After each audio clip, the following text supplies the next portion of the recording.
welcome to a mildly late, but still rather valid tribute to the Apollo 11 mission, as they just had their 50th anniversary, or, well, I say they, but it was an event.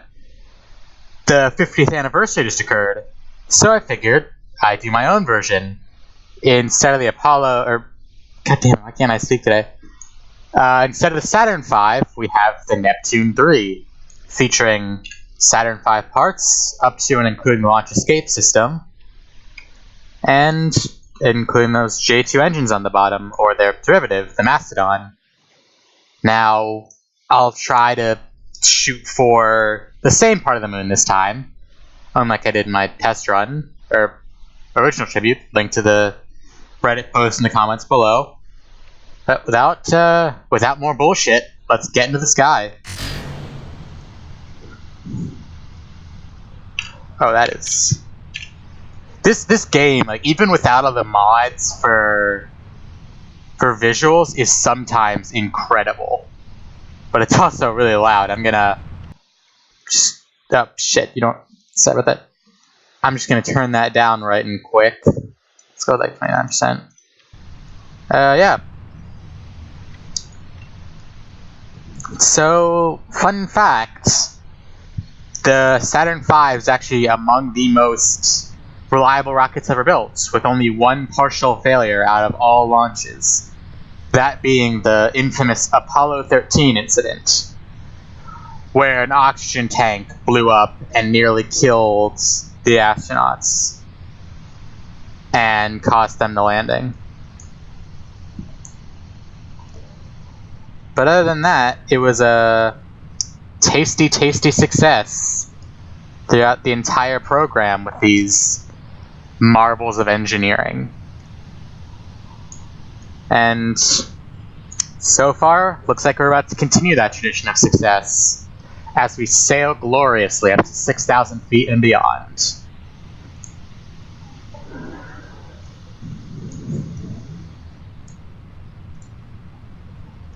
Yeah, so nothing much to say, except, you know, we got the OG squad, Bill, Bob, and Jeb. I feel like Bill especially seems to be enjoying his new toy.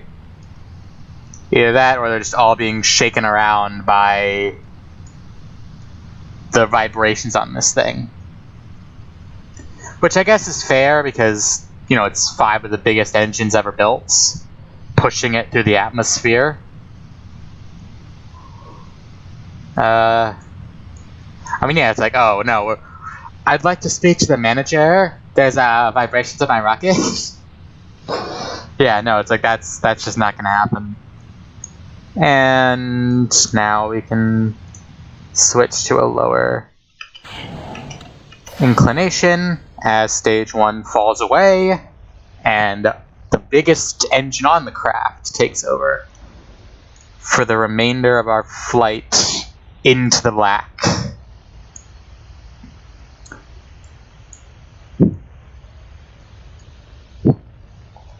Generally, it's actually kind of a shitty view during this part for the astronauts. Like, look at that. Prime fairing viewing privileges.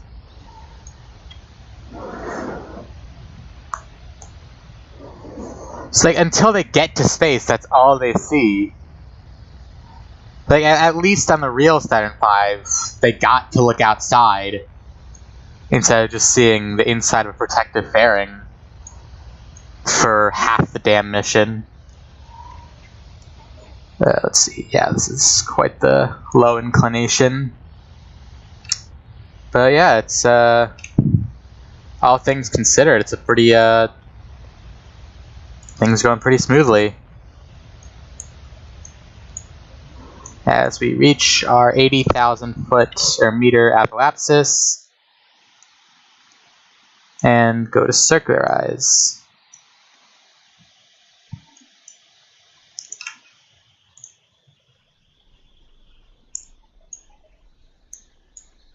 And now we can just sort of glide through.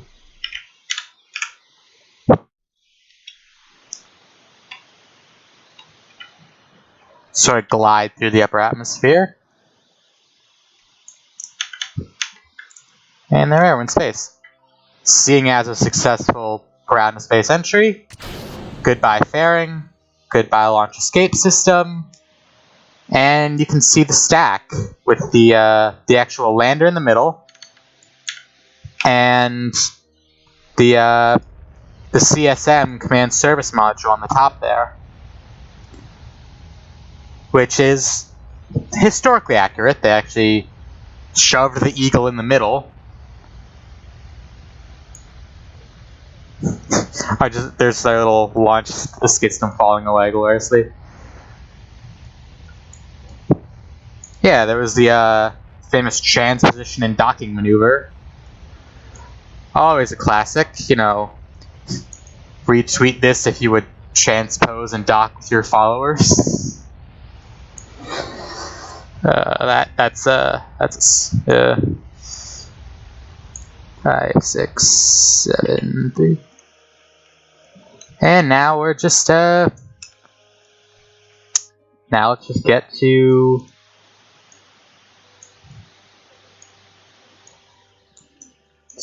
our lunar orbit rendezvous.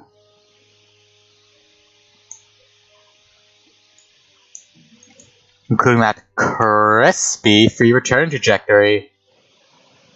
Gotta love the historical accuracy of unplanned plans as we prepare for this burn, which will basically be the last time we actually use the Rhino engine, as it would be, you know, this is basically finishing off this stage.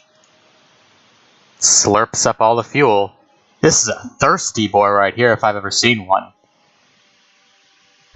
Like, look at those wires are chugging everything.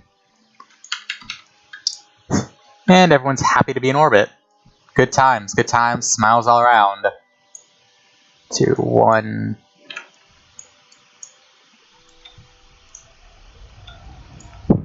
There we go, the glorious ascent of our legendary green heroes.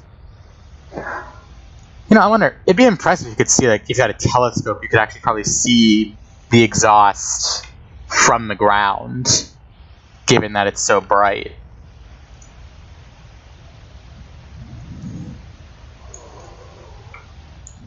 Like, even, like, the, you know, the shitty semi-shitty telescopes that you buy at, like, Walmart, if you knew where to look, you could probably see this as it flew overhead.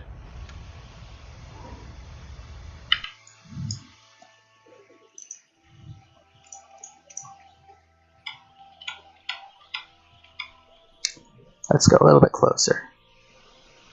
432, good enough.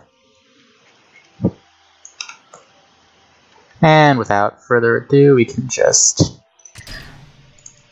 leave our transfer stage behind as we not so ceremoniously clip through. Great realism.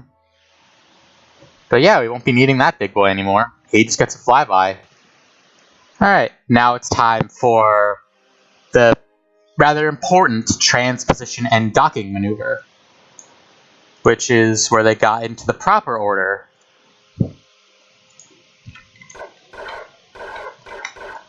Of, you know, CSM and lander. So let's just swing our boy on around.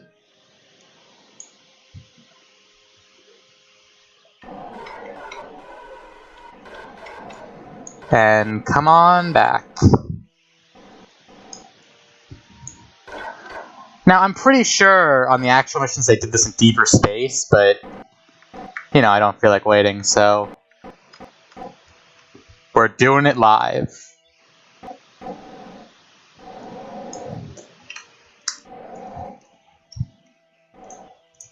Now that everything's been properly captured, we can get our commemorative screenshot, activate this engine,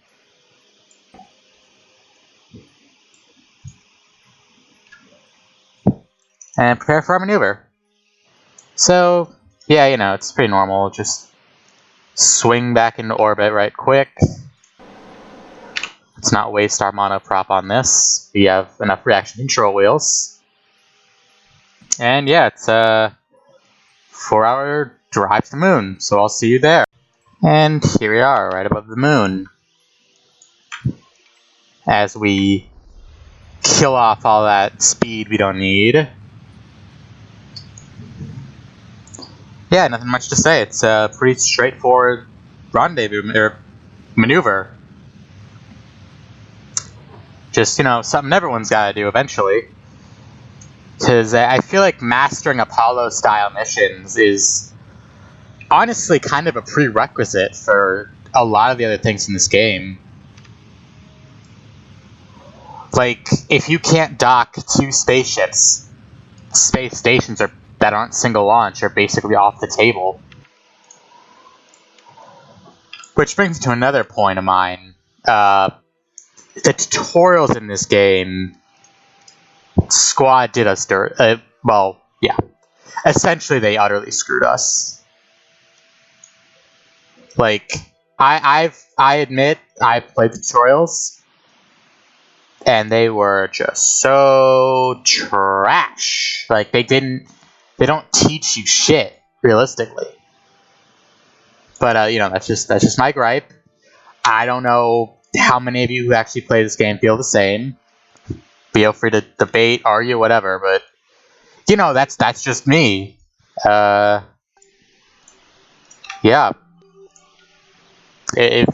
I'm not saying that you have to agree with me. It's just opinions are opinions. Anyway, back to the mission at hand. It's a lot easier to get to a smaller orbit once you're leaving the moon. I don't know if it actually did this on the real Apollo flight or not. I just know that it was a fairly low orbit that they used.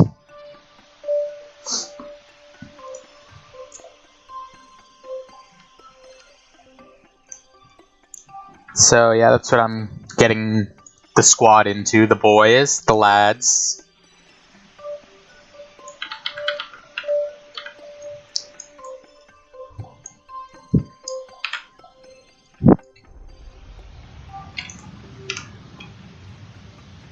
As we bring everything nice and tidy into a spicy little circularized orbit.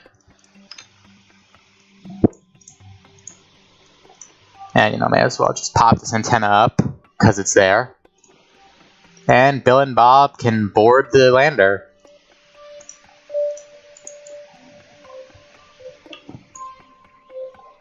And with that, we can go bye-bye. Activate the big thick boy.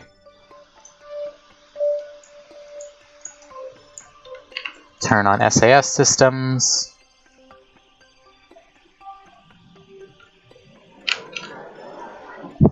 Now, I believe the Easter egg for the Apollo landings is in this crater right here. Oh, goddamn, it's maker. So that's what I'm gonna try to shoot for.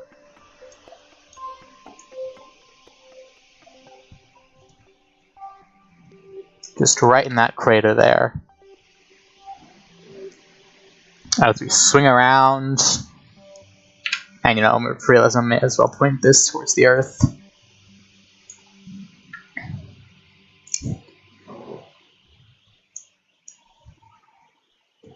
You know, more of those sweet, sweet Reddit screenshots.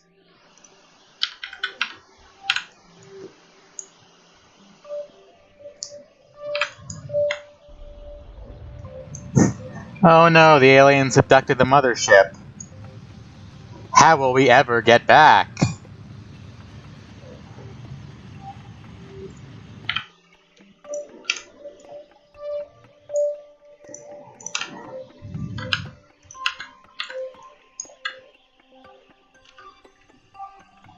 And here we are, falling towards the surface, glamorously as always. pop those landing legs out.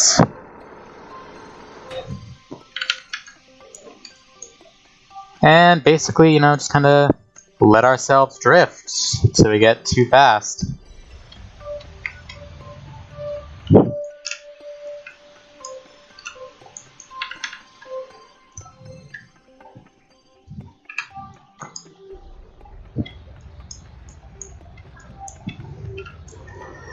Now let me see if I can get a good landing point. Yeah, this is...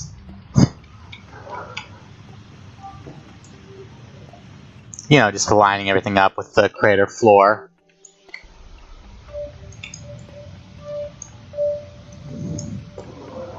Yeah, well, I guess we won't be seeing the,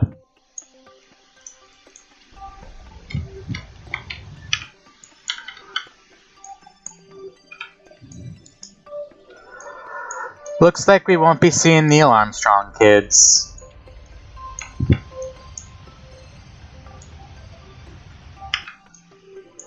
Instead, we'll just be vertically plummeting towards the cold, cold lunar surface. With 6 seconds of... yikes. 6 seconds of burn time left. Let's just, yeah, let's just deal with that. And start plummeting. Let's turn on our brakes. You can see the glorious, glorious graphics of the mountains waiting outside. Oh, I think there's a little surface feature. I can barely see it, so I know it won't show up on YouTube. And more screenshots.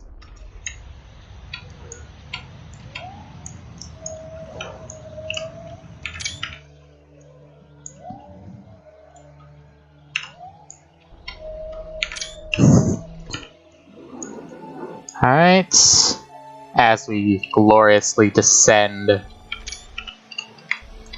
ever so slowly and carefully.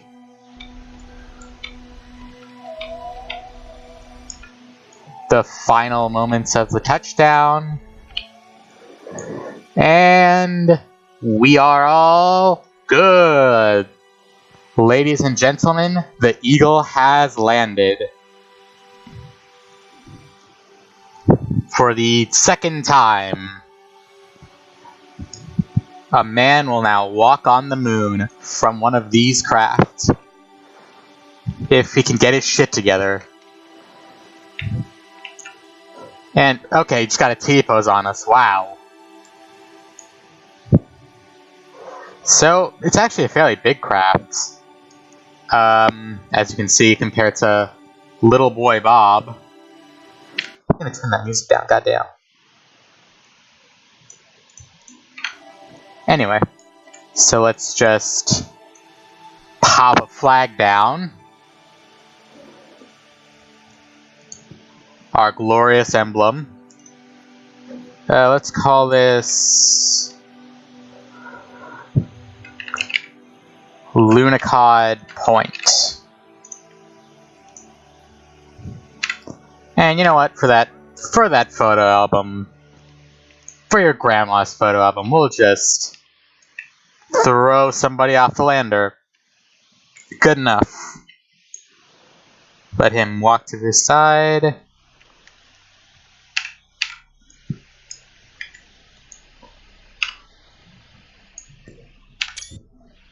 Alright, now that we've done our rather important scientific endeavors, let's get back in this thing and let's go home. Or we could just, you know, leave Bill here. The Martian 2 Lunar Boogaloo. Which would be a shitty movie. Alright, retract the ladder. Which tank did we pump out? Let's reclaim our fuel. Reclaim what is rightfully part of the lift stage. Or something. Because, you know, you don't want to waste taxpayer dollars by leaving fuel on the moon. Or offend the lunar aliens.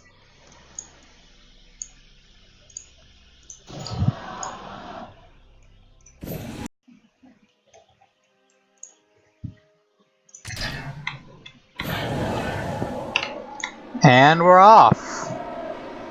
As we sail gloriously away from our descent stage. Sorry about that. Just, you know, more screenshotting. Sorry about the glitch in footage. That was, you know, me losing some lander troubles, let's put it that way. Yeah, so now it's back to the sky. Kerbals always seem to love leaving whatever surface they're on, except for these two, because they're sad as hell. Some real fucking sad boys. Yeah, but it's amazing what a little engine can do when there's 1/6 the gravity. This thing couldn't even lift a chipmunk on Earth. And yet here it sails gloriously away into the heavens.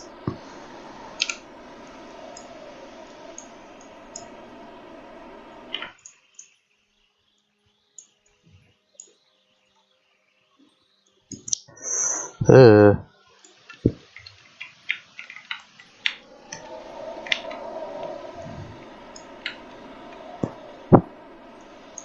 Yeah, this is probably the most dangerous part of an Apollo mission, honestly, getting your ascent stage to orbit. Because, you know, there's all those tasty little mountains on the moon, especially in these big craters. Hey, you know, it makes for some good photo ops. Angry Optimus Prime after divorcing his wife. Yeah, don't mind. I have a lot of debris.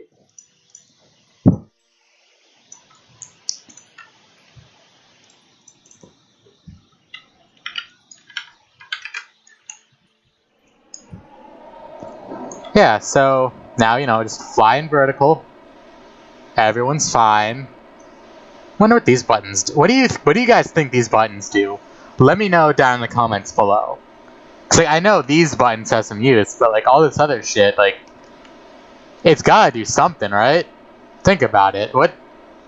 What canon use could that even have?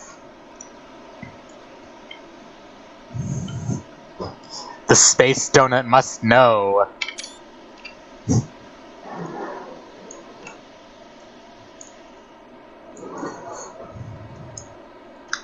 So please, satisfy the space donut and give me your answers in those comments.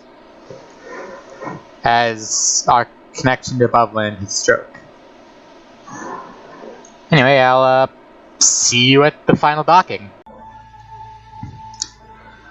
Finally, after a long and arduous process, we are at our rendezvous with the CSM. So now we just, you know, wait until we're close enough.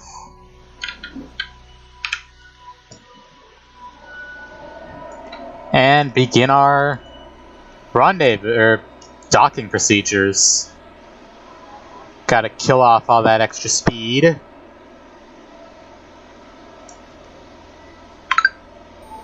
Which, you know, isn't much, luckily.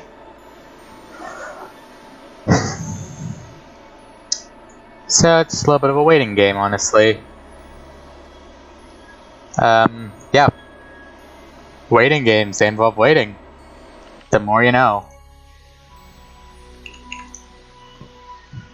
And now we just start basically just BSing our RCS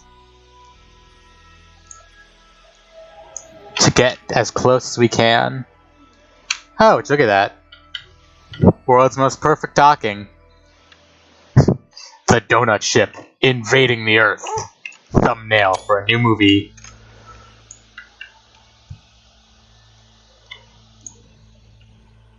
And now we just gotta slow down, take things slow. It's like a spaceship relationship, except more spaceships, less relationships.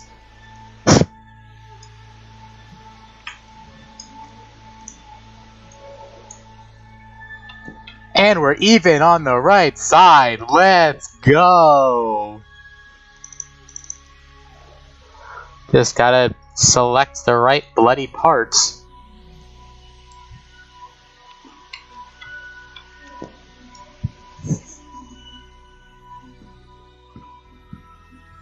See, that's one of the BS things I like about RCS engines. I have barely used any of my monopropellant, and we're already this close.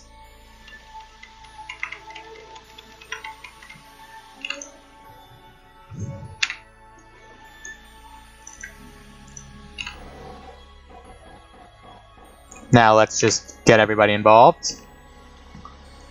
And push to meet up. Donut ship, meet mothership.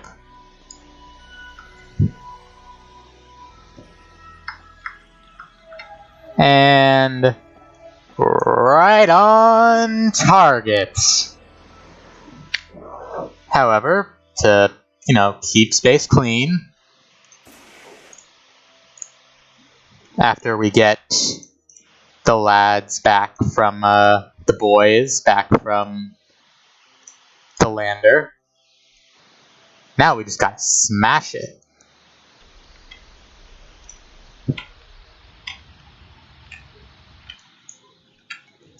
We're gonna yeet this thing into the ground, just like they did with the real ones. Gotta stay true for that science. Now we undock and haul ass. As it sails away, gloriously betrayed.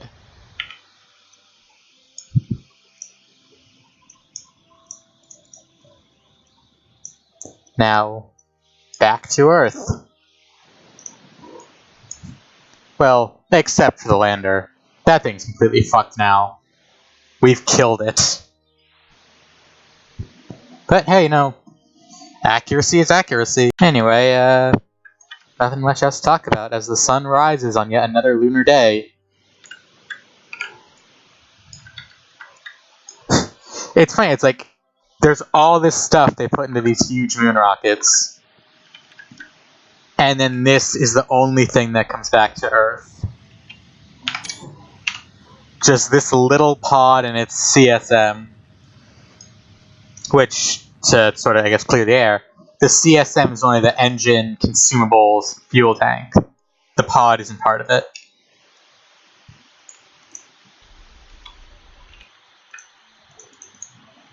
And now we're on a trans-carbon injection trajectory, so we can just glide on out.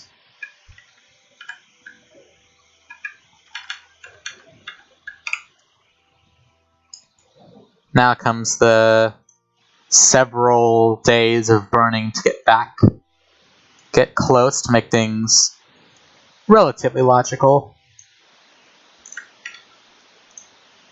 Because, you wouldn't directly drop from the moon. There's no way any kind of heat shield could handle something like that realistically.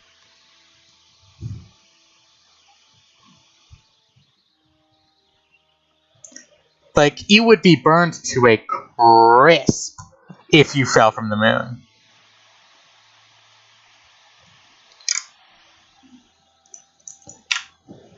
I mean, it's like, I know the Soviets accidentally dropped a guy from space once, and that didn't end well. Like, you couldn't even tell it was a person in the pictures. Which is absolutely wild. Like, of course it's the Soviets who accidentally dropped somebody from space. Like, that's... What kind of BS, causes you to drop someone from outside of the planet?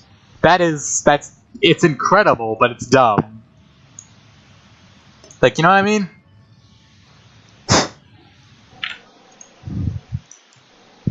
And now let's prepare for the aero brake. Jeez Christ, bro.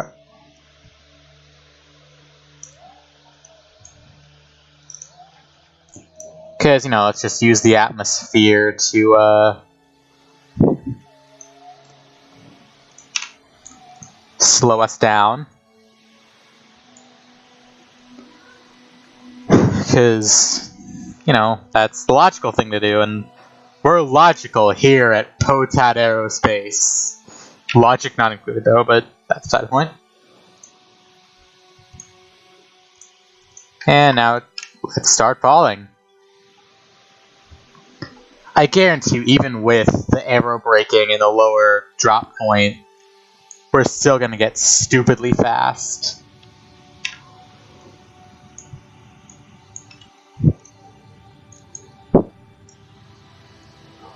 See, even here, we're at 2,000 something meters a second. Ah, shit, looks like we're gonna land on the night side, oh well. So I'll just turn the lights on to make it easier for you guys to see that.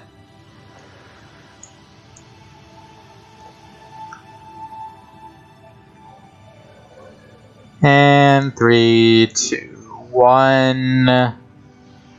We are in the atmosphere. Let's go with like 30,000 feet. And prepare to drop.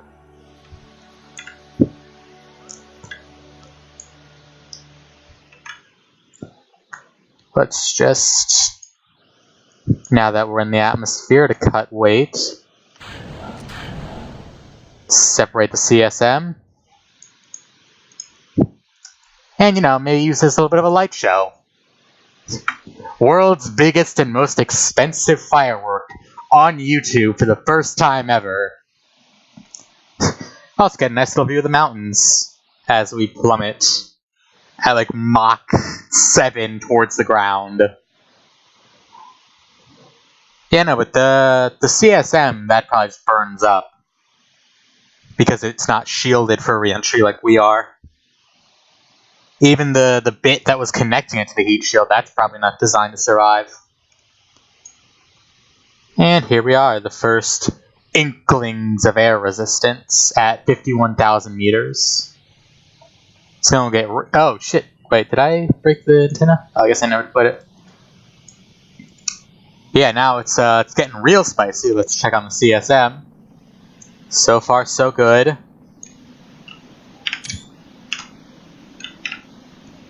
Yeah, so surprisingly, they stay relatively close. At least last time I used this rocket. And we're now permanently in the atmosphere with that camera tilt.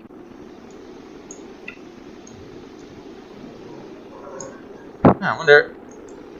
you can see even the lettering on here is getting nice and toasty. It's real toasty hours, like if you up. So I guess this is what you would see from the ground. Jesus Christ. So again, sorry about this. This is way too loud. But like, yeah, up close you think, oh, it's just a shooting. It's like, Mom, look, it's a shooting star. Meanwhile, there's 3 people on it. And the CSM is about to explode. Nope, never mind, no explosion. Sad face. And let's just speed this up a little bit. This would be a great recruiting poster. Like, yeah, you want to ride one of these? Join up with the space guys, people, whoever they are.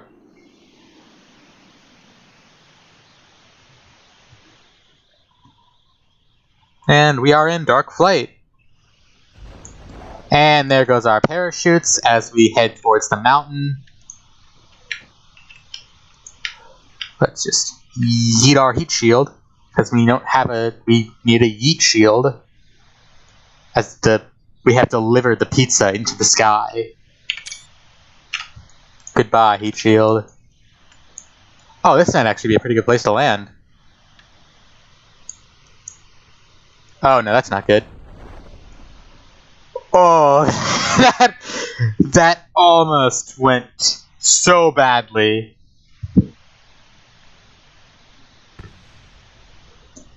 And there goes our heat shield, apparently. Not a good impact shield. And I think that's actually my first glimpse of the surface anomaly on Kerbin. So let's just get to the ground and have someone go over and check it out. The skybox is still beautiful. We finally found it. This is where Jeb goes to take Valentina on dates. This is his secret spot. This is definitely Jeb's secret spot. His spooky dome. And kerplunk. Oh look, the sun is in the ocean. Flat curving is proven. And that about does it for this commemorative edition of Kerbal Space Program.